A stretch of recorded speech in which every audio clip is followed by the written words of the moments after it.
जब दिन चल रहा हो बिजी और चाहिए थोड़ा ब्रेक,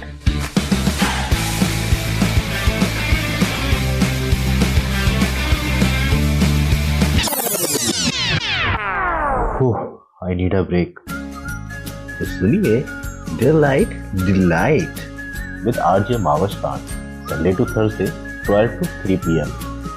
रेडियो वही अपना FM 107।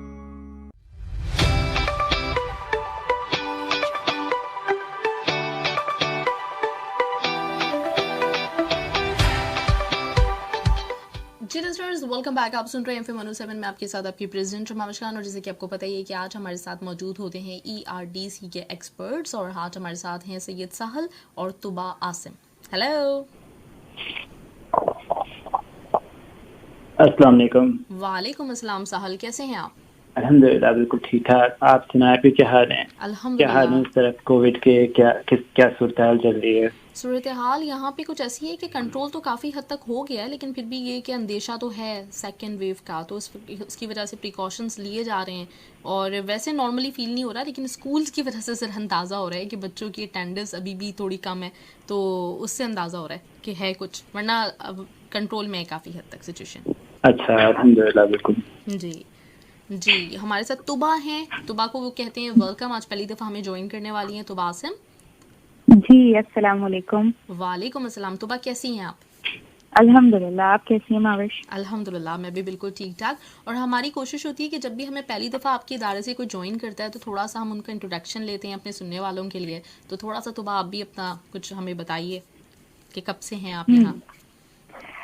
मैं ERDC के साथ एसोसिएटेड हूँ पिछले साल से तकरीबन, और अब मेरे 3 बच्चे हैं, तीनों को होम स्कूल करती हूँ। खुद मैंने मास्टर्स किया हुआ है मैथ्स कम्युनिकेशन में, और फ्रीलांस राइटिंग करती हूँ, और अभी ERDC के साथ एसोसिएटेड हूँ। अच्छा, तो यहाँ पे आपकी क्या जिम्मेदारियाँ होती हैं? अब मैं अभी ट्रेनिंग मेंटोर के तौर पे हूँ यहाँ पर, मेंटोर हूँ। ग्रेट ग्रेट, ज़बरदस्त। चलें, तो गुड, ज़बरदस्त। तो आज से हमें तुबा आसिम ने ज्वाइन किया है लिसनर्स, और डेफिनेटली जैसे बाकी सारे जितने भी लोग, कंवल हमारे साथ रही हैं, तलहा हमारे साथ रहे हैं, और फ़ायज़ा हमारे साथ रही हैं, तो सभी ने प्रूव किया है कि माशाल्लाह से बहुत ही ज़बरदस्त आपकी टीम है, और सब लोगों का बहुत अच्छा, मतलब जो है ना, एक जो आप लोगों के पास कहना चाहिए कि जो कंटेंट है अपनी फील्ड के हवाले से बहुत ही ज़बरदस्त है। जी, तो आज का टॉपिक, उस पर हम बात करना चाहेंगे। क्या है आज का टॉपिक हमारा? अच्छा, ऐसा है कि हम कुछ लास्ट टाइम बात कर रहे थे रेजिंग इमोशनली स्ट्रांग किड्स के बारे में। तो हमें ज़ाती तौर पे ऐसा लगता है कि ये टॉपिक काफ़ी बड़ा टॉपिक है, और इसमें बहुत सारी चीज़ें, बहुत अहम नुकते हैं जो कि इसमें शामिल होते हैं। तो हमें ये आखिर में महसूस हुआ कि हम इस पर मज़ीद कुछ बात कर सकते हैं, और इसमें कुछ मखसूस एस्पेक्ट्स हैं इसके जिस पे मज़ीद बात की जा सकती है। तो आज हम वहीं से कंटिन्यू करेंगे। कुछ ऐसे पॉइंट्स हैं जो कि पिछली दफ़ा डिस्कस हुए थे, लेकिन उसकी मज़ीद वजाहत की ज़रूरत थी, तो हम उन्हें भी इंशाअल्लाह शामिल करेंगे। और बाकी मैं ये चाहूँगा कि हम, अगर मैं छोटा सा एक रिकैप सा कर दूं, या फिर वो सारे पॉइंट्स का सिर्फ एक वन लाइनर शॉर्ट सा बता दूं कि कुछ क्या हमने बात की थी। तो रेजिंग इमोशनली स्ट्रांग किड्स, ये जो बच्चों की जो चंद नीड्स हैं, तो उनमें से एक बहुत बड़ी नीड इमोशनल नीड भी है। ठीक, तो उससे मुतालिक जो काम करने वाले हैं उनमें से ये सबसे पहला अहम जो काम है वो यही है कि हम अनकंडीशनल रिस्पेक्ट दें बच्चों को, ट्रस्ट करें बच्चों को, और अनकंडीशनल लव दें बच्चों को। सही, तो ये एक जो पहला नुक्ता है ये है। इसके अलावा एक चीज़ ये है कि पेरेंट्स की तरफ से जो, या फिर अगर मैं एक अमूमी चीज़ बताऊं कि जो भी हमारे एडल्ट हैं उनकी तरफ से एक थैंकफुलनेस का मुजाहरा किया जाएगा। उनका जो बिहेवियर है वो एक पॉजिटिव बिहेवियर होगा, कंप्लेनिंग बिहेवियर नहीं होगा। ये चीज़ भी एक अहम किरदार अदा करती है बच्चों की इमोशनल कॉम्पिटेंसी को पे काम करने के लिए। उसके अलावा एक इसी से पॉइंट करेक्ट अगर मैं करूँ कि अगर पॉजिटिविटी है तो वो आपके बिहेवियर से झलकनी चाहिए। आप खुश नज़र आने चाहिए, ठीक, और ना सिर्फ खुश नज़र आने चाहिए बल्कि आप खुश होना चाहिए आपको, पेरेंट्स को। ठीक, तो वो चीज़ बहुत अहमियत रखती है बच्चों के इमोशनल मैच्योरिटी में। और इसके अलावा पे बहुत बात की गई है कि एक प्रिंसिपल सेंटर्ड लाइफ घर में होनी चाहिए, पेरेंटिंग पॉलिसीज होनी चाहिए जो कि प्रिंसिपल के इर्द गिर्द घूम रही हो, ना कि मूड ड्रिवन हो, इस तरह ना हो, तो ना ही विश ड्रिवन हो। तो ये सब चीजें बहुत किरदार अदा करती हैं बच्चों की इमोशन नीड को फुलफिल करने में।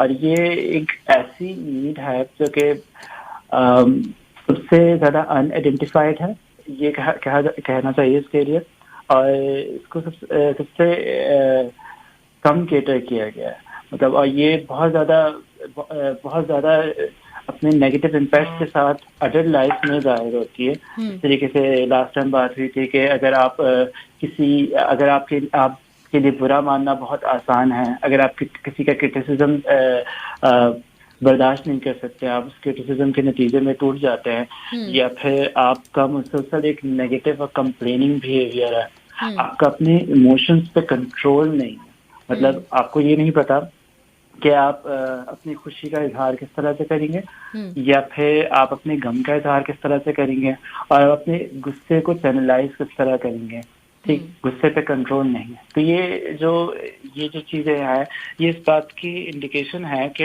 हम इमोशनली इनकॉम्पिटेंट है। और अगर मतलब हम अपने ऑब्जर्वेशन को इस्तेमाल करें तो हमें अंदाजा होगा कि हम एक ऐसी जनरेशन से गुजर रहे हैं जो कि इमोशनल कॉम्पिटेंसी का फुकदान रखती है, जिसमें इस तरीके से जो मैंने अभी इंडिकेशन बताया, जिसमें से आखिरी वाली मुझे बहुत मेरी ऑब्जर्वेशन में बहुत आती है कि हम अपने इमोशंस पे कंट्रोल और अपने इमोशन को जाहिर नहीं करना जानते हैं, ठीक। तो ये चीज मैं जिस तरह से सोचता हूँ कि एक इमोशनली इनकॉम्पिटेंट जनरेशन है जो कि उस दौर की तरफ जा रही है जहाँ पर वो एक नई जनरेशन की तरबियत कर रही है। तो एक इमोशनली इनकॉम्पिटेंट जनरेशन कैसी जनरेशन को जन्म देगी। तो इंशाल्लाह इस पे आज मजीद कुछ पॉइंट्स हैं जिन पे बात करेंगे। सही, बिल्कुल सही साहल, बिल्कुल आपने अच्छा इसको बताया, रिकैप किया। जी तोबा, आप कुछ ऐड करना चाहेंगे इस पे?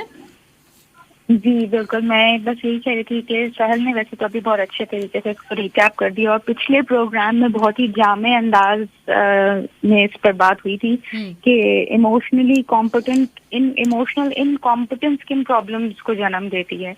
और मेरे ख्याल है आपने पिछली दफा भी ये बात की थी कि ये एक बहुत ही आजकल कॉमन चीज हमने सुनते हैं ना, कि हमारे साथ भी यही हुआ था बचपन में, और इस वजह से हम भी यही करेंगे, हम भी तो ठीक है। तो ये रियलाइज करना हमारे लिए बहुत ही इम्पोर्टेंट है कि अपने आप पर नजर डालना बहुत जरूरी है कि हम जो अपने आप को इतना बेहतरीन समझ रहे हैं, तो ये हमारी इमोशनल इनकॉम्पिटेंस का नतीजा होती है अक्सर ये सब चीजें। और इंशाल्लाह आज इस पर और रोशनी डाल लेते हैं कि हम बच्चों से किस तरह से अपनी रिलेशनशिप बिल्ड कर सकते हैं और किस तरह से उनको मजीद इमोशनली स्ट्रांग बना सकते हैं। बिल्कुल जी साहब। तो जी पिछली दफा एक बात हुई थी रिलेशनशिप की, उसमें कुछ ऐसे पॉइंट्स थे जो कि कुछ जगहों पे एक मतलब एक ज़िमनी बात के तौर पे सामने आए थे। तो आज मुझे महसूस हुआ कि इस बात को हमें सामने लाने की जरूरत है कि इमोशनल मैच्योरिटी का एक बहुत बड़ा एस्पेक्ट, जैसे कि अभी तुबा साहबा ने बात की कि रिलेशनशिप डेवलपमेंट भी है, रिलेशनशिप भी है। और वो जो एक बात जो आपने भी कही और अभी तुबा साहब ने उसकी तरफ इशारा किया कि जो हम बात कहते हैं कि हमारे साथ भी इसी तरीके से हुआ था, हमने भी इसी तरीके से चीजें देखी थी। तो ये एक पेरेंट्स की तरफ से जो एक रिलेशनशिप की कमी होती है ना, जो बॉन्डिंग की कमी होती है, उसके नतीजे में ये चीज जाहिर होती है कि हम उन चीजों को आइडेंटिफाई नहीं कर पाते कि हम कहाँ मिस्टेक कर रहे हैं, हम कहाँ हमें चीजें कहाँ चेंज करने की जरूरत है। तो वो क्या असूल होने चाहिए, वो क्या अहम चीजें होनी चाहिए जिन पे हम सोचें और जिन पे हम काम करें अपने रिलेशनशिप को अपने बच्चों के साथ बेहतर बनाने में। तो मेरे ख्याल से पहली चीज जो सबसे ज्यादा अहम है वो ये है कि हम एक थोड़ा सा पॉज लें और अपने बच्चों को समझने की कोशिश करें। तो ये एक इस तरह अगर आप इसको देखें, ऑब्जर्व करें, तो ये एक बहुत आम से एक काम होता है पेरेंट्स जो कि करते हैं वो ये कि बच्चों को समझाने की कोशिश करते हैं पेरेंट्स, और पेरेंट्स ये चाहते हैं कि बच्चे बस हमें किसी तरीके से समझ जाए। अक्सर पेरेंट्स के नज़दीक तो ये बहुत पेरेंटिंग का एक आइडियल नतीजा होता है कि हम जो चाहते हैं बच्चे वो समझ जाएं और वो करने के लिए तैयार हो जाएं। तो मेरे ख्याल से बच्चों को समझाने के बजाय बच्चों को समझने की जरूरत है। और ये जो आप एफर्ट करते हैं बच्चों को समझने के लिए, उसके नतीजे में बहुत सारी चीजें खुल के सामने आती हैं जो कि आपको अपने बच्चों से रिलेशनशिप बेहतर करने में मदद करेंगी। अक्सर जो रिलेशनशिप खराब होने का बायस होती है ना, वो 2-4 चीजें होती हैं जो कि कोई एक कॉन्फ्लिक्ट बन के दोनों के दरमियान खड़ी होती है, माँ बाप और बच्चों के दरमियान। वो अक्सर पढ़ाई होती है, वो अक्सर स्क्रीन होती है। तो वो चंद चीजें होती हैं जो कि कॉन्फ्लिक्ट बन के बीच में खड़ी होती हैं। अगर आप शऊरी तौर पे कोशिश कर रहे हैं बच्चे को समझने की, तो आप बहुत सारे एस्पेक्ट्स से गुजर रहे हैं जो कि उन कॉन्फ्लिक्ट की वजह से नजरअंदाज हो जाते हैं। फिर आप बच्चे को समझने की सूरत में कॉन्फ्लिक्ट का हल भी निकाल सकेंगे, और जब वो कॉन्फ्लिक्ट बीच में से खत्म होगा तो फिर वो जो रिलेशनशिप के लिए जरूरी है कि इंटरेक्शन हो, पॉजिटिव अंदाज में बातचीत हो, तो वो चीजें इसके मौके खुलेंगे। अब अगर मैं इस बात को थोड़ा सा खोलूं कि बच्चों को समझने का क्या मतलब है, या एक जनरल बात भी कही जा सकती है कि किसी इंसान को समझने का क्या मतलब है, उसको समझने की कोशिश करने का क्या मतलब है। तो सबसे पहली चीज तो ये है कि अगर आप किसी को समझना चाह रहे हैं तो पहले आप वो ऐनक उतारे जिससे आप जज करते हैं। आप आम अल्फाज में आप जज करना छोड़ें। आप किसी सामने वाले बच्चा या जो भी इंसान है उसके इरादों को, उसकी नियतों को बुरा समझना छोड़ें कि ये चीज तो इसी वजह से हुई होगी, ये तो उसने किया है तो इस वजह से ही किया है। तो ये सबसे पहली चीज है कि आप जज करना छोड़ें। फिर उसके बाद आप थोड़ा वक्त निकाल के जरा सोचें कि ये जो सामने वाला शख्स है या बच्चा है, इसका मिजाज जो है वो इस तरह का क्यों है, ये जो इसकी ख्वाहिशात हैं या इसकी ये स्ट्रेंथ और ये वीकनेसेस हैं, इसकी ये ख्वाहिशात हैं, इसके ये चैलेंजेस हैं, ये प्रॉब्लम्स हैं, ये इंटरेस्ट हैं। तो आप मतलब उसकी पर्सनालिटी को या उसके बिहेवियर को जो चीजें बना रही हैं, आप उसको समझने की कोशिश कर रहे हैं। तो ये चीजें एक शऊरी तौर पे आप कॉन्शियस लेवल पे जब ये कर रहे होंगे तो आप एफर्ट कर रहे हैं उसे समझने की। आप उसके नतीजे में बहुत सारी चीजें ऐसी जान पाएंगे जो कि अब तक के आप नहीं जान पा रहे थे, और फिर ये उस तरफ आगे बढ़ाएंगे आपको जहाँ पे आप रिलेशनशिप बेहतर कर सकते हैं। सही मतलब जो जहाँ पे हम अपने बच्चों की फाइनेंशियल नीड्स, उनको कौन सी चीज़ चाहिए, किस चीज़ की ज़रूरत है उन्हें, उसके बारे में इतना सोच रहे होते हैं, तो जो उनकी इमोशनल नीड्स हैं कि हर बच्चा, जैसे हमें पता है कि हर इंसान दूसरे से डिफरेंट होता है, और बच्चों के अंदर ये चीज़ और ज़्यादा होती है क्योंकि वो उस प्रोसेस से गुजर रहे होते हैं जब उनकी एक शख्सियत बनी नहीं होती। तो उस वक्त के लिए वाकई बड़ी सही बात आपने की है साहल, कि उनकी नीड्स हैं उसको एक अलग इंसान के तौर पे समझना, कि हो सकता है आपके घर में अगर 3 बच्चे हैं तो तीनों का मिजाज अलग हो, तीनों की नीड्स अलग हो, तीनों की इमोशनली जो उनके साथ जो जिस फेज में है वो सिचुएशन अलग हो, तो उस चीज को समझना बहुत जरूरी है। बिल्कुल बिल्कुल, आपने बहुत अच्छी बात की कि हाँ जी दीजिए आप बोले साहब, कंप्लीट करें। आपने जो ये बात कही कि मतलब हम बच्चों की फाइनेंशियल नीड्स वगैरह को तो देख रहे होते हैं, मैं इसको इस तरह से भी लूंगा कि हम बच्चों की जो स्कूल या पढ़ाई से मुतालिक जितनी भी जरूरियात होती है उनको तो देख रहे होते हैं। जो फिजिकल नीड्स वगैरह होती हैं कि बच्चे सो जाएं जल्दी ताकि सुबह उठ सके, और दूसरा ये कि बच्चे के बैग में ये चीज़ें मौजूद हो, वो चीज़ें भी मौजूद हो, और मतलब बाकायदा आपकी नज़र में होता है कि ये चीज़ ख़त्म हो गई है या इस चीज़ की ज़रूरत है, और ये मार्क्स आए, ये मार्क्स नहीं आए, इसमें ये मसला चल रहा है। लेकिन आप बच्चे को उस डब्बे में से निकाल के जो बड़ी चीज़ें उनकी तरफ देखने की कोशिश नहीं करते। तो उसकी जो कोशिश है वही दरअसल आपको अपने बच्चे को समझने में हेल्प करेगी। एग्जैक्टली, बिल्कुल जी। तो आप कुछ ऐड करना चाहेंगी? जी, इसमें बिल्कुल बस ये एक और चीज की तरफ मैं थोड़ा सा तवज्जो दिलाना चाह रही थी कि हम लोग अमूमन ये होता है कि बच्चों को समझने की एक तो कोशिश नहीं करते, दूसरे ये कि एज पेरेंट्स ये एक आजकल कुछ एक ट्रेंड अभी बन चुका है ना कि हम बच्चों को बोझ समझ रहे होते हैं। जब तक हम बच्चों को बोझ समझते रहेंगे ना तब तक हम उनको समझने की कोशिश भी नहीं करेंगे। क्योंकि हम आप देखिए अक्सर मदर्स से भी जब आप बात करें तो एक ये वाली चीज होती है ना कि बच्चे घर पर हैं या अब आजकल जैसे बच्चे स्कूल नहीं जा रहे हैं तो ये वाली चीज बहुत सारे पेरेंट्स से सुनने को मिलती है कि बस अब बहुत मुश्किल हो गई है, कोई हमारे ऊपर बहुत बड़ी मुश्किल आन पड़ी है कि बच्चे हमारे साथ हैं और हमारे घर में। तो बच्चों को बोझ ना समझें, उनको समझने की कोशिश करें, उनके साथ वक्त गुजारने की कोशिश करें। और बच्चों के साथ हम जब वक्त गुजारने की बात कर रहे होते हैं तो अमूमन ये होता है कि पेरेंट्स आते हैं, बच्चों के साथ बैठते हैं और फौरन बस सवाल जवाब की बौछार हो जाती है ना बच्चों के ऊपर। यानी बच्चा बस आया पेरेंट के पास और आपने सबसे पहले पूछा और स्कूल में क्या हो रहा है, अच्छा तुम्हारे टेस्ट में कितने नंबर आए।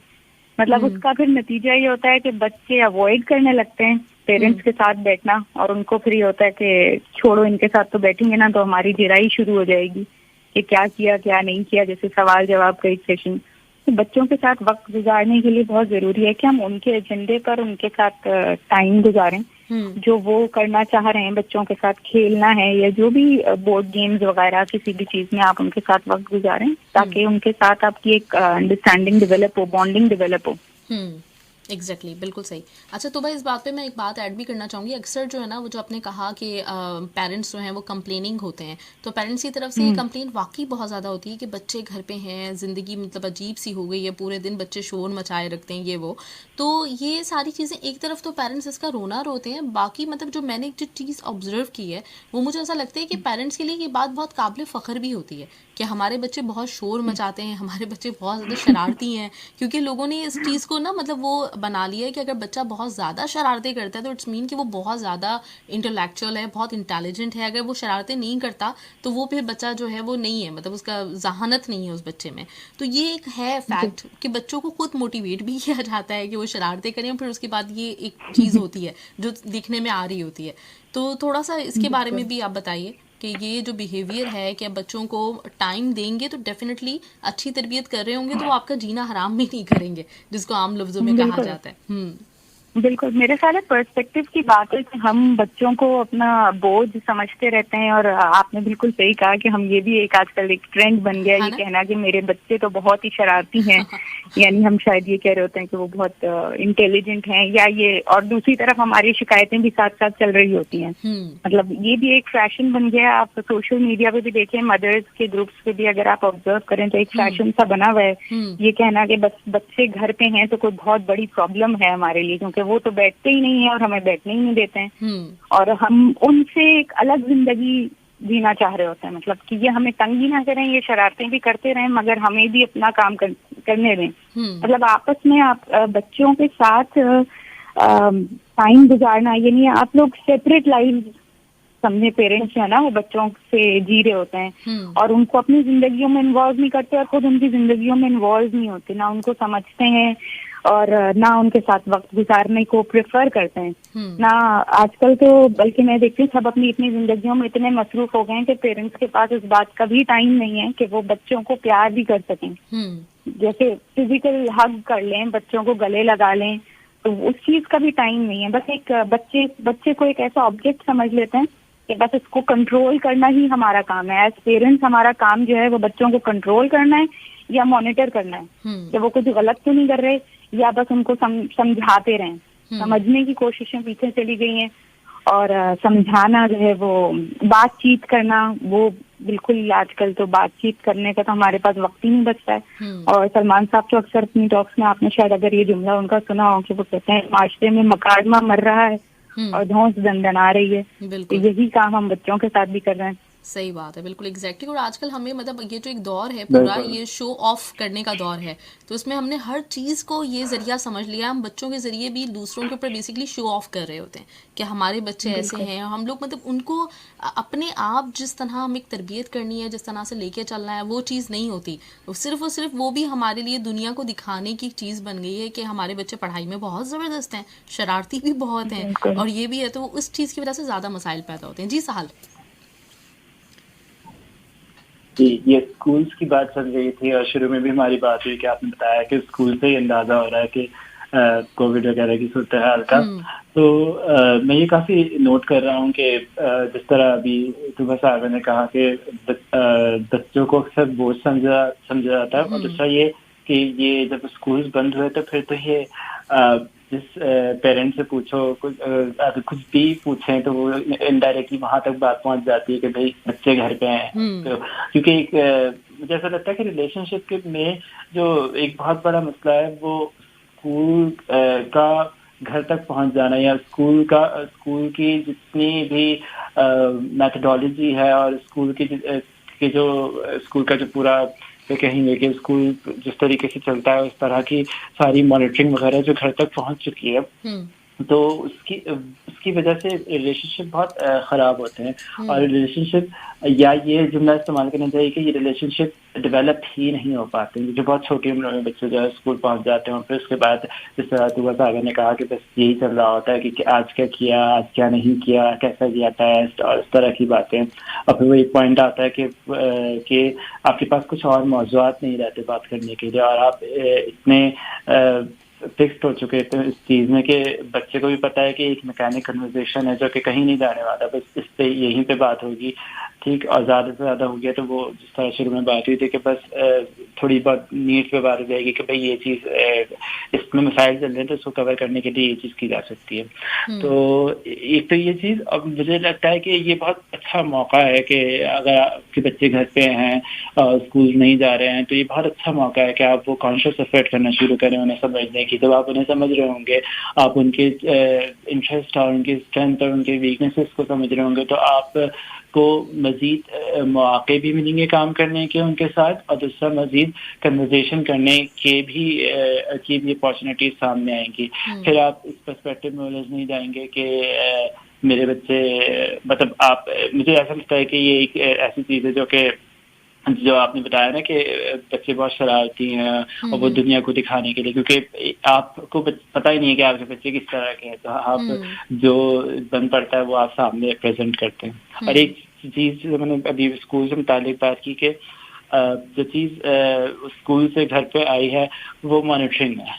तो रिलेशनशिप डेवलप करने के लिए जिस एक चीज को छोड़ना भी पड़ेगा वो मॉनिटरिंग है, क्योंकि मॉनिटरिंग किसी भी सेंस में अच्छी पेरेंटिंग का, अच्छा रिलेशनशिप डेवलप करने का की मेथोडोलॉजी नहीं है। क्योंकि जब आप मॉनिटरिंग कर रहे होते हैं तो आप इनडायरेक्ट ये सिग्नल दे रहे होते हैं कि मुझे तुम पे यकीन नहीं है, ठीक, लैक ऑफ ट्रस्ट शो कर रहे होते हैं, आप डाउट शो कर रहे होते हैं। तो मॉनिटरिंग किसी भी जिम्मे में काबिल कबूल नहीं है कि ठीक।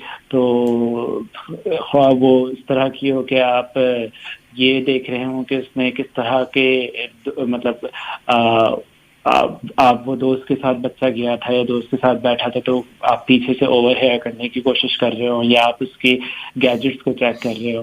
और बहुत सारी फॉर्म्स होती है मॉनिटरिंग की। मेरे ख्याल से उसमें माँ बाप बड़े एक्सेल कर चुके हैं नए तरीके निकालने में मॉनिटरिंग के। जी जी बिल्कुल सही बात है। जी तुबा, मैं बिल्कुल अग्री करती हूँ, और एक दो एकदम जहन में चीजें आ रही थी कि मॉनिटरिंग के हवाले से, क्योंकि हम अक्सर हमारे जहनों में जो है ना शक बैठा हुआ है बहुत ही बुरी तरीके से। और छोटा बच्चा भी हो, बड़ा बच्चा भी हो, बच्चे को नमाज पढ़ ली तुमने? अच्छा कहाँ पढ़ी बताओ, या नमाज दिखी हुई तो नहीं दिख रही मुझे, या वजू कर लिया? अच्छा हाथ तो गीले नहीं हो रहे। हमारे अंदर हमारे शायद सबकॉन्शियस माइंड में ना ये चीज बैठी हुई है कि बच्चे ने किया नहीं है, और हम उस चीज को प्रूव करने पर तुले हुए हैं और अपनी रिलेशनशिप को इतनी बुरी तरह से डैमेज करते हैं इसकी वजह से, शक की वजह से और इस मॉनिटरिंग की वजह से। मतलब बच्चा फोन पे बात कर रहा है तो क्या बात कर रहा है, किताब पढ़ रहा है तो क्या पढ़ रहा है, क्या, बस हर वक्त हमें जो है ना वो एक कंट्रोलिंग और मॉनिटरिंग बिहेवियर, ये हमारे रिलेशनशिप्स को बहुत ही बुरी तरीके से खत्म कर देता है। आप बड़ों के साथ भी देखें, आप किसी पर शक करना शुरू करें, आपकी रिलेशनशिप फौरी तौर पे खराब होना शुरू हो जाती है। तो बच्चों के साथ भी बिल्कुल इसी तरह से होता है, और हम लोग अपनी रिलेशनशिप्स को बहुत ज्यादा डैमेज कर देते हैं अपने इस बिहेवियर से। एग्जैक्टली बिल्कुल ऐसा ही है। जी साहल। अच्छा, एक सवाल भी है मेरे पास, तो वो भी मैं ऐड कर लेती हूँ। ये रिशान खान का सवाल है। इन्होंने कहा है कि सबसे पहले तो हमारी नई मेहमान तूबा आसिम को और साहल सर को शो में खुश आमदीद। और सवाल ये है कि मैंने खुद देखा है कि माँ अपने बच्चों के शुक्रिया साथ, मतलब। जी ये कह रही हैं कि माँ अपने बच्चों से के साथ इतना ज़्यादा एक फ्रैंक एटीट्यूड आजकल होता है कि वही बच्चा एक दिन अपनी माँ पे मतलब हाथ भी उठा रहा होता है बच्चा, लेकिन वो ऐसे ही मतलब थप्पड़ मार दिया माँ को, ये इस तरह। तो क्या इतना बच्चों के साथ फ्री होना ज़रूरी है? मेरा ख्याल है कि हमारे बचपन में तो इस तरह से नहीं होता था। तो इस पर आप क्या बोलते हैं? ये चीज अक्सर है, ऑब्जर्व की गई है कि छोटे बच्चे जो होते हैं, जब वो, मैं बहुत छोटे बच्चों की बात कर रहा हूँ, जो एक चंद माँ के 1 साल के, तो वो अक्सर जब अपने अब्बा को या अम्मा को सर पे हाथ मार रहे होते हैं तो वो चीज बहुत इंजॉय की जा रही होती है। तो चीज इस तरह से दिखाई जा रही होती है कि बच्चा बड़ा खुश हो रहा है, बच्चा भी और हम भी खुश हो रहे हैं, और ये बहुत एक्सेप्टेबल चीज है। मेरे ख्याल से एक तो ये चीज के आपका बिहेवियर, आपकी बॉडी लैंग्वेज भी डिक्टेट करती है कि आप किस तरह के सामने से किस तरह के रवैये को कबूल कर रहे हैं, किस तरह के रवैये को कबूल नहीं कर रहे हैं। ठीक, एक चीज ये। और दूसरी चीज ये कि जिस तरह मैं अक्सर बात करता हूँ कि कुछ अनस्पोकन अनरिटन पेरेंटिंग पॉलिसीज होनी चाहिए, कुछ प्रिंसिपल्स होने चाहिए कि इस तरह का रवैया कबूल किया जाएगा, इस तरह का रवैया कबूल नहीं किया जाएगा। तो वो चीज भी एक लिमिट्स को डिफाइन करती है। और इसमें फिर ये है कि अगर आपको लगता है कि ये चीज हो रही है, कोई ऐसा रवैया है किसी किस्म का जो कि एक्सेप्टेबल नहीं है, तो आप बहुत रिस्पेक्ट से उस चीज को कम्युनिकेट करें कि ये चीज काबिल कबूल नहीं है। ठीक है। और इस तरह के तरीके से, जिस तरीके से आपने बात की है या जिस तरीके से आपने बिहेव किया है, ये हाथ उठाना तो मेरे ख्याल से बहुत बड़ी चीज है। ठीक, तो इससे पहले ये चीज सामने कम्युनिकेट की जाए कि ये चीज नहीं होगी। अगर आपको लगता है कि एक महफिल में सबके सामने बैठ के ये बात की गई, कोई ऐसी बात की गई है, कोई बहुत रूडली जवाब दिया गया है, तो आप उसे बाद में या उसी वक्त अलग से ले जाके ये बात बता सकते हैं कि जिस तरीके से आज आपने बात की ये एक्सेप्टेबल नहीं है। तो इस तरीके से जो प्रिंसिपल बनाए जाते हैं वही मतलब मेरे ख्याल से वो बहुत हेल्प करते हैं इस चीज में कि आप सब एक अच्छे रिलेशनशिप में भी हैं, आप एक रिस्पेक्टेबल एक दूसरे के साथ रिस्पेक्ट का मामला भी कर रहे हैं, लेकिन सबकी लिमिट्स भी डिफाइन है कि कौन कहाँ तक आगे बढ़ेगा। बिल्कुल एग्जैक्टली ऐसा ही है। सही, बिल्कुल। जी तो जी बिल्कुल। इसमें एक चीज बस ये इस बात का ख्याल रखना चाहिए हमें कि हम जब ये बात कर रहे हैं रिस्पेक्ट की, और यानी अनकंडीशनल रिस्पेक्ट हम बच्चों को दे रहे हैं, उनसे बॉन्डिंग डेवलप कर रहे हैं, तो हम इसमें फ्रैंकनेस, जो अभी इन्होंने सवाल में आपके आई बात, वो फ्रैंकनेस, उस तरह की फ्रैंकनेस को नहीं इंकरेज कर रहे, बल्कि रिस्पेक्ट के नतीजे में हमें ये बात ध्यान में रखनी है कि हम at the end of the day हम पेरेंट हैं, और हमें अपनी पोजीशन, हमारी पोजीशन भी क्लियर ही होगी बच्चों के सामने। जैसे अभी सवाल ने कहा कि कुछ उसूल हैं जो हमने सेट किए हुए होंगे अपनी फैमिली के लिए, अपने बच्चों के साथ, और बच्चों को ये बताना या बच्चों को ये पता होगा कि ये चीज एक्सेप्टेबल है और ये बिहेवियर एक्सेप्टेबल नहीं है। और इसको करने का भी तरीका यही कि आप पोलाइट होंगे उनके साथ, मगर फर्म होंगे। तो पोलाइट और फर्म होते हुए आप अपनी बात बिल्कुल कन्वे करेंगे। और ये जिस तरह की फ्रैंकनेस की बात हुई कि बच्चे जो है वो हाथ भी उठाने लगे, तो ये तो बिल्कुल एक अनएक्सेप्टेबल बिहेवियर है। और इसमें आपको जिस तरह से आपको जिस तरह से रिएक्ट करना है वो यही है कि पोलाइटली और फर्मली आपने उसूल सेट किए हुए हैं और बच्चों को ये एक बहुत ही पोलाइट अंदाज में कन्वे किया हुआ हो पेरेंट्स ने।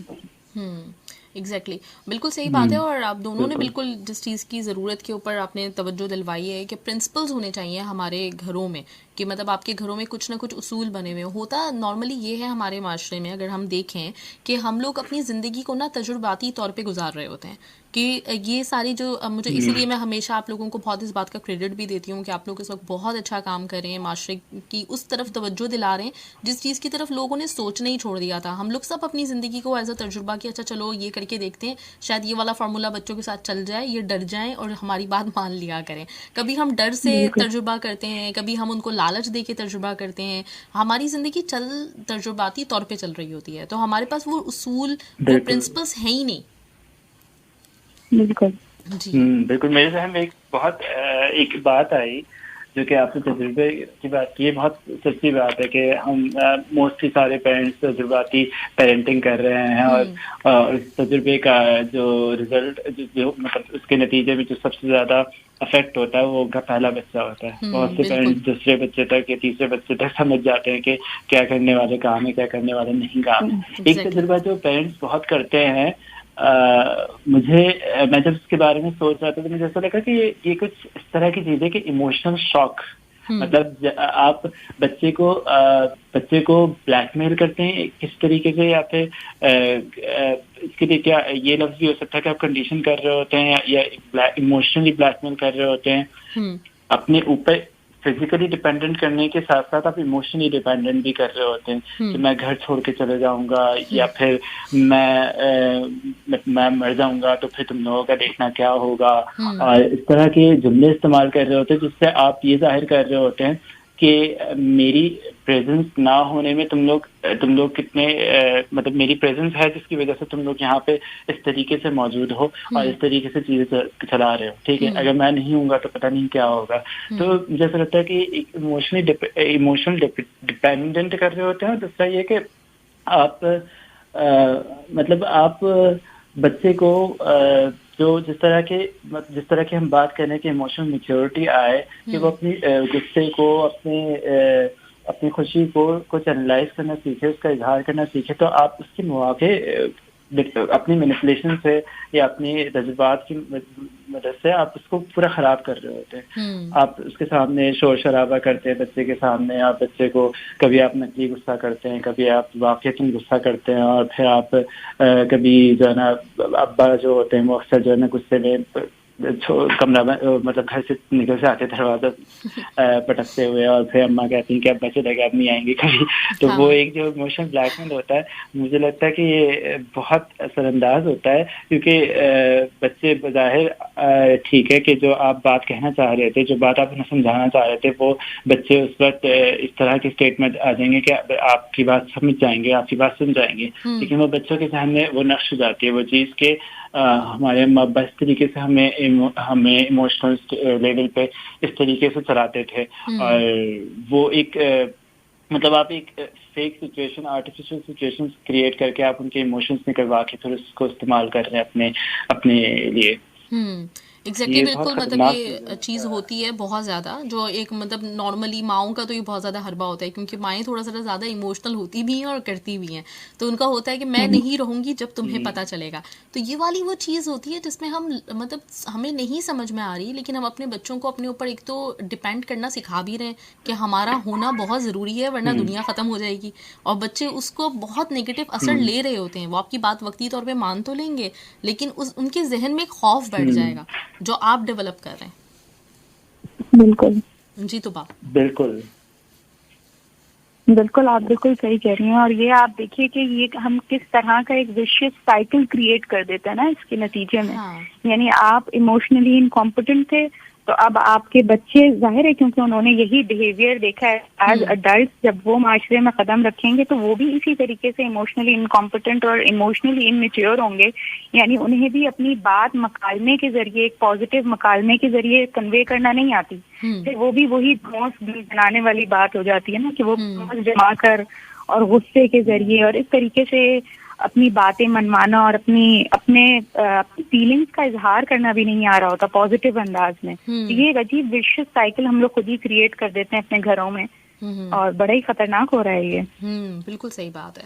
और ये इस चीज़ के ऊपर पेरेंट्स मतलब तवज्जो इनको देनी चाहिए, क्योंकि ये बड़े इसके बहुत वो लॉन्ग लास्टिंग किस्म के जो असरात हैं वो बच्चों की लाइफ में रहते हैं, और वो खौफ में मुब्तला रहते हैं कि हमारे पेरेंट्स नहीं होंगे तो हमारी लाइफ बिल्कुल ख़त्म हो जाएगी।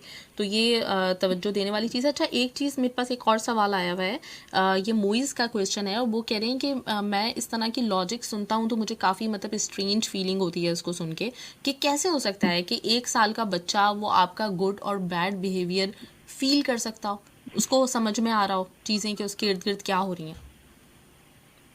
हैं।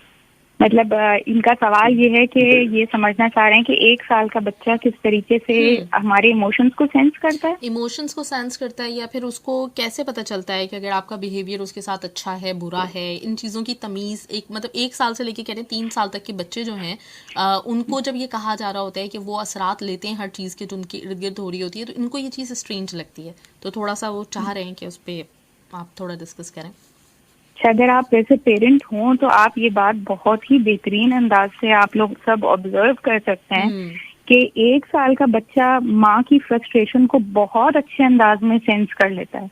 अगर आप किसी दिन ज्यादा मसरूफ हो ना, तो ये चीज, ये स्ट्रेस तक आपका बच्चा जो है, बल्कि 1 साल से छोटा बच्चा भी सेंस कर लेता है। ये अल्लाह ताला ने उसके अंदर एक कुदरती तौर पे ये चीज बच्चों के अंदर रखी है, और इसीलिए हम ये बात करते हैं कि बच्चों के लिए रोल मॉडलिंग किस कदर, पॉजिटिव रोल मॉडलिंग कितनी इम्पोर्टेंट है। क्योंकि वो बहुत यंग एज से बहुत अच्छी तरीके से हमारे इमोशंस को और हमारे बिहेवियर को भी सेंस भी कर रहे होते हैं और इंटरनलाइज भी करना शुरू कर देते हैं। बिल्कुल एग्जैक्टली। अच्छा, इस पे मेरे ज़हन में भी एक बात आ रही है, मैंने एक वाक़या कहीं सुना था, वो हज़रत राबिया बसरी के हवाले से था कि कोई उनके पास जाती हैं खातून अपने बच्चे को लेकर, और उसकी उम्र थोड़ी ज़रा ज़्यादा मतलब 5 साल तक की होती है, तो वो उनसे कहती हैं कि मैं कैसे तरबियत करूँ, तो उन्होंने आगे से जवाब दिया था कि तरबियत का वक्त निकल गया, क्योंकि वो 2 साल तक ही का जो टाइम होता है उसमें तरबियत होती है। हम लोग बेसिकली इस चीज़ को रियलाइज़ नहीं करते कि जो बहुत छोटे बच्चे हैं तरबियत की असल में उन्हीं को ज़रूरत होती है। हम तरबियत करना शुरू करते हैं कोई 10 साल के बाद, तो जब हम समझते हैं बच्चा समझदार हो गया है, तो उस वक्त वो वक्त निकल चुका होता है। बिल्कुल। सबसे ज्यादा हिफाजत की जरूरत सीडलिंग्स को ही होती है ना, कोपल जो होते हैं, जो बीज से उसी वक्त जो नए नए पत्ते निकले होते हैं, उन्हें सबसे ज्यादा हिफाजत की जरूरत होती है।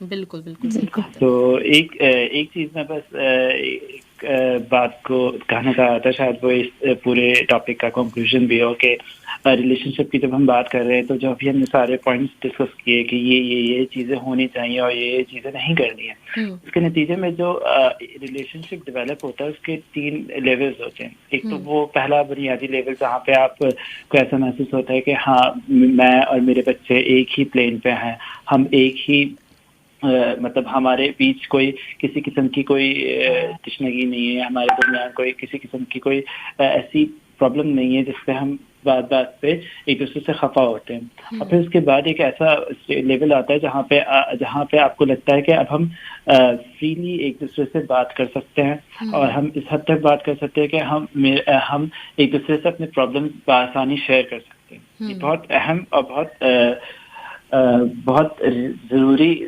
लेवल ऑफ रिलेशनशिप है, जहाँ पे आप एक दूसरे से इस तरह से बात कर सकते हो कि आप अपनी प्रॉब्लम्स भी डिस्कस कर रहे हो, और ये बहुत कम जगहों पे इस तरह की चीज पाई जाती है। ठीक, फिर तीसरी चीज जो कि मेरे लिहाज से फाइनल लेवल है कि बॉन्डिंग, मतलब आप रैपो से आगे बढ़ के आप रिलेशनशिप पे आ चुके हैं, फिर उसके बाद आप बॉन्डिंग के लेवल पे आ गए, जहाँ पे आप एक दूसरे के साथ वक्त गुजारना पसंद करते हैं। आप चाहते हैं कि आप एक दूसरे के साथ वक्त गुजारें, शेयर करें, जो वाकयात दिन भर में हुए हैं आप इस इंतजार में, बॉन्डिंग का लेवल है। मेरे ख्याल से सबसे जब बहुत बच्चे छोटे होते हैं तो उनका रिलेशनशिप का लेवल बॉन्डिंग वाला ही होता है। आपने नोट किया होगा, बच्चे अब्बा के इंतजार में होते हैं कि अब्बा कब आएंगे, मैं बताऊंगा कि मैंने ये किया वो किया। फिर आगे बढ़ते बढ़ते जो हम चीजें करते हैं, जो चीजें होती है, उसके बाद फिर हम वो रैपो से भी कहीं दूर निकल आते हैं, एक ही घर में मुख्तलिफ जिंदगियां जी रहे होते हैं। बिल्कुल बिल्कुल सही बात है, बिल्कुल ऐसा ही है जी। तुबा जी, ये सहल ने बहुत अच्छी चीज पॉइंट आउट की, और वाकई इस तरह करें तो छोटे बच्चे साथ हमारी रिलेशनशिप शुरू करना वो बॉन्डिंग से होती है, और फिर हम लोगों को ये गौर करने की जरूरत है कि हम लोग ऐसा क्या करते हैं एज पेरेंट्स कि फिर वो बॉन्डिंग तो दूर की बात है कि वो रेपो के लेवल पर भी नहीं रहते हम।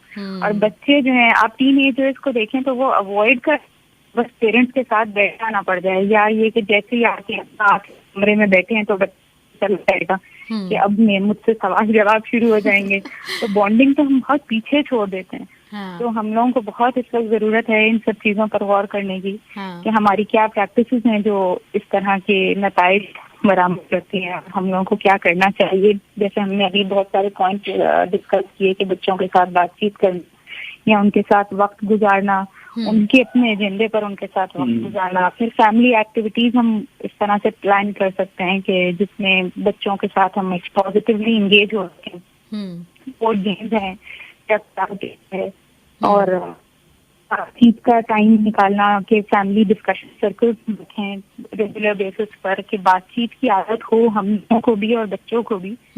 तो इस तरीके से इंशाल्लाह हम लोग अपनी बॉन्डिंग बेहतर बना सकते हैं। बिल्कुल बिल्कुल सही, और वाकई सही बात है, साल ने बिल्कुल सही तरफ निशानदेही की है कि बच्चा तो खुद से अपनी बॉन्डिंग बनाने के लिए पूरी कोशिश कर रहा होता है, लेकिन उसके बाद वो गैप हमारी वजह से डेवलप हो जाता है कि बाद में वो हमसे बैठ के बात करना, और जैसे ही होता है एक घर में कि वो वालिद आए घर पे तो बच्चे सारे इधर उधर छुप जाते हैं, तो वो उसको अच्छा भी समझा जा रहा होता है कि बच्चों को बहुत डर है अपने वालिद का, लेकिन देखा जाए तो वो क्यों है इतना डर, क्यों वो वालिदैन से वो चीज़, स्पेशली वालिद से वो चीज़ें डिस्कस नहीं कर सकते जो उनकी लाइफ में चल रही होती हैं, जो उनको मसाइल हैं, उनको क्यों किसी और का सहारा लेना पड़ता है फादर से बात करते हुए। तो बिल्कुल सही बात है, ये है कि इन चीज़ों को अगर हम लोग रियलाइज़ कर लें तो वो बॉन्ड एक स्ट्रॉन्ग रहेगा और अच्छी तरीके से एक फैमिली डेवलप हो सकेगी। बिल्कुल। और बस ये देखें कि जो डर वाली चीज़ है ना, जब ये डर होगा दिल में तो फिर जो है वो उनकी तरबिया के मकासद हासिल ही नहीं कर सकेंगे ना। जब तक उनके बच्चों की उनसे बॉन्डिंग डेवलप होगी ही नहीं, तब तक हम आगे कैसे नेक्स्ट लेवल पर तरबिया तक कैसे पहुंचेंगे। तो बॉन्डिंग तो पहली रिक्वायरमेंट है कि हमारी बॉन्डिंग हो ताकि हम आगे तरबिया के तकाजे पूरे कर सकें। एग्जैक्टली। और लेकिन अभी मेरे जहन में साल की बात से यही बात आई है कि पिछली अगर हम जनरेशन्स को देखें, हम अपने वालिदैन को भी देखें, तो उनको भी मतलब एक फ़ख्र की बात होती थी कि वालिद आते हैं घर पे तो बच्चे बिल्कुल खामोश हो जाते हैं, बच्चे बिल्कुल इधर उधर हो जाते हैं और बिल्कुल बात नहीं करते। इस चीज़ को फ़ख्र समझा जाता था, जो कि वाकई एक निशानदेही कर रही है कि हमारा बॉन्डिंग ही नहीं है आपस में। बिल्कुल, खास तौर पे फादर और सन में, बाप बेटे में जो बीच का एक गैप दिखाई देता है, ये इसी वजह से होता है। और आप लाख कोशिश कर रहे हैं, आप बहुत अच्छी तरबिया के लिए चीज़ें कर रहे हैं, लेकिन अगर आप अपने रिलेशनशिप पे काम नहीं कर रहे हैं तो आप एक इमोशनली कॉम्पिटेंट जनरेशन नहीं आगे बढ़ा रहे हैं। आप इमोशनली स्ट्रॉन्ग बच्चे को नहीं तैयार कर रहे हैं जो कि अपनी लाइफ में अपने रिलेशनशिप को बेहतर बना सके, आपकी देखभाल कर सके आने वाले वक्तों में, और वो बड़े मकासद जो तरबिया के हैं उनको फुलफिल कर सके। राइट, एग्जैक्टली, बिल्कुल सही। अच्छा, इस वक्त मेरे पास एक सवाल मौजूद है, लेकिन इस सवाल का मैंने जिक्र इसलिए नहीं किया था क्योंकि बिल्कुल आउट हो जाएगा हमारे टॉपिक से, और मेरा ख्याल है कि हम बाद में इसको अगर कवर कर सकें तो आप दोनों के सामने में ये सवाल रख रही हूँ। ये असमत आफरीदी का सवाल है, कहते हैं कि हमारे यहाँ माहौल में हमारे आजकल मंशियात का बहुत ज़्यादा जोर है, तो ये कड़वी हकीकत है, हम अपनी आने वाली नस्लों को कैसे बचा सकते हैं इस चीज़ से। तो अगर ये कुछ आप लोग इसके ऊपर डिस्कस कर सकें आइंदा आने वाले दिनों में तो इसको जहन में रखिएगा। चलिए, गुड। सो ज़बरदस्त तुबा, बहुत अच्छा लगा आप आज आई, आपका इजाफा भी बहुत ज़बरदस्त था और बहुत अच्छी डिस्कशन हुई। आप दोनों का बहुत बहुत शुक्रिया, थैंक यू सो मच। बहुत शुक्रिया जी साहब, आपका बहुत बहुत शुक्रिया कि आप इतने मतलब ये मौजूद जिस पे बात नहीं होती है, आप इसको इतने आसान और लेवल पे आप हमें मौका दे रहे हैं कि हम आगे बढ़ा सकें इस बात को। आप लोगों का बहुत बहुत शुक्रिया। जो सवालात वगैरह हैं जी, बहुत मतलब दिली ख्वाहिश थी, और मैं हमेशा से जैसे मैं कह रही हूँ ना कि हम अपनी सारे जो देखा जाए माशरे में सब अपनी तजुर्बाती ज़िंदगी गुजारते हैं, तो हमारी ये कोशिश होनी चाहिए कि हम अगली जो नस्ल आए वो ऐसी आए जो प्लान करके ज़िंदगी गुजारे, उसको पता तो हो कि हम जो वक्त मतलब जो कर रहे हैं जो काम, उसके पीछे क्या लॉजिक है। बिल्कुल, इंशाल्लाह बहुत अच्छी कोशिश की है और जज़ाकल्लाह। बहुत बहुत शुक्रिया आप दोनों का। इंशाल्लाह ताला नेक्स्ट वीक मिलते हैं एक नए टॉपिक के साथ। Thank you.